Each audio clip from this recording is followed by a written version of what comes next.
Bienvenidos de nuevo a blog de Mireia de Garense Advocats. Hemos estado tratando en estos últimos episodios, ¿verdad?, cuestiones relacionadas con el derecho de sucesiones. Vamos un poquito más allá propiamente del derecho de familia y nos vamos guiando hacia el derecho de sucesiones. ¿Recuerdan? Estaba Juan, que lamentablemente había fallecido, que tenía su hijo Antonio, que apenas tenía relación con él y que resultó haber otorgado testamento a favor de una sobrina que se hallaba en un país extranjero a la que había declarado heredera universal de todos sus bienes. Se planteaba Antonio que por qué lo había desheredado y qué acciones tenía Antonio para poder reclamar aquello que para él era un derecho que debía de sí o sí protegerse. Pues bien, Antonio evidentemente se dirigió hacia la sobrina de su padre y le manifestó que no estaba de acuerdo con esa cláusula que estaba incorporada en el testamento, en virtud de la cual se le manifestaba al hijo que, como sea que no existía una relación o había una pérdida manifiesta y prolongada en el tiempo de relación,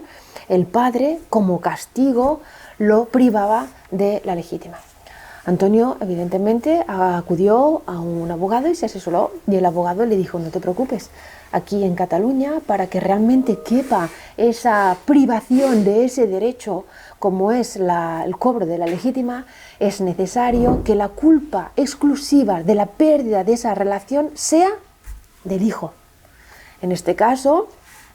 Antonio le manifestó a su abogado que para nada, que aquí la cuestión fue que el padre, una vez se divorció de la madre, decidió rehacer su vida, se apartó del círculo familiar, que él incluso lo había llamado para cumpleaños, que incluso tenía cartas enviadas que jamás recibieron respuesta, que pudo probar incluso toda una batería de llamadas telefónicas en fechas sensibles, y que si el padre no había tenido este contacto, desde luego que no había sido culpa exclusiva por parte del hijo. Obtuvo una serie de pruebas que fue recabando Antonio, que presentó frente a su abogado para el inicio y la tramitación del correspondiente proceso judicial para reclamar a la sobrina el derecho a la legítima, que como sea que Antonio era hijo único, le correspondía recibir el 25% del valor de la herencia que había recibido la sobrina. En este caso, Antonio interpuso, como decimos, la correspondiente demanda judicial, interesando que se declarara la nulidad de esa cláusula por no ser cierto lo que se manifestaba en el testamento.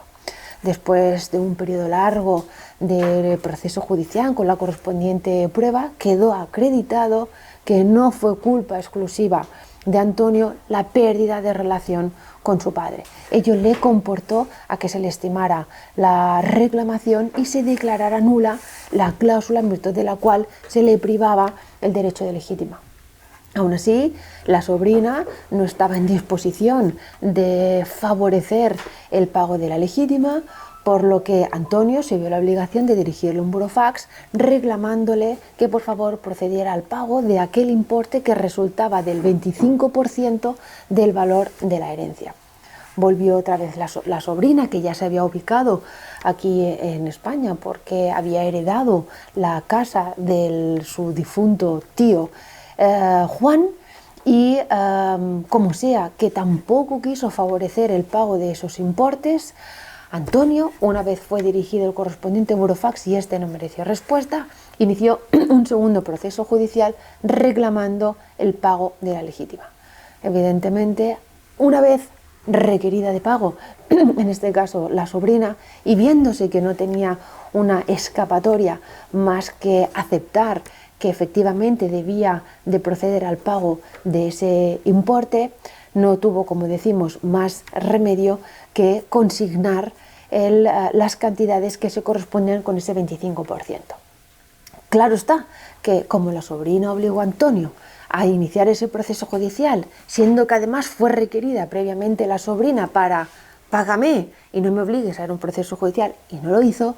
el juez le impuso la condena en costas, que es el pago de los gastos que había sufrido Antonio para llevar a término su reclamación. Y si Juan no hubiese otorgado testamento, ¿a quién le correspondería suceder? Todo esto lo veremos en el próximo post. Muchas gracias.